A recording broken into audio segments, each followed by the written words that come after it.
मिरजेतील कामगार मृत्यू प्रकरणी मालक आणि बिल्डरवर सदोष मनुष्यवधाचा गुन्हा दाखल करा. मिरज सुधार समितीची पोलिसात तक्रार. लोणी बाजार परिसरातील वर्दळीच्या ठिकाणी बांधकाम करताना सुरक्षेची उपाययोजना न करता बांधकाम सुरू केल्याने शुक्रवारी अर्धवट बांधकाम कोसळून तमन्ना कांबळे हा कामगार मृत्युमुखी पडला, तर दोघे कामगार गंभीर जखमी झाले आहेत. या घटनेला जबाबदार धरून या मिळकतीचा मालक आणि बिल्डरवर सदोष मनुष्यवधाचा गुन्हा दाखल करण्याची मागणी मिरज सुधार समितीने उपविभागीय पोलीस अधिकारी आणि पोलीस निरीक्षक यांच्याकडे केली आहे. मृत्युमुखी पडलेल्या कामगाराच्या कुटुंबियांना 50 लाखाची नुकसान भरपाई देण्याची मागणीही मिरज सुधार समितीने केली आहे.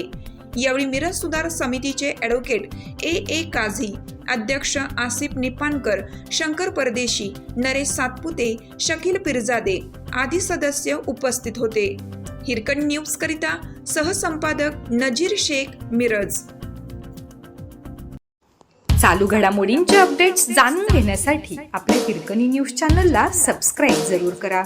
लाईक करा, कमेंट करा आणि शेअर करा.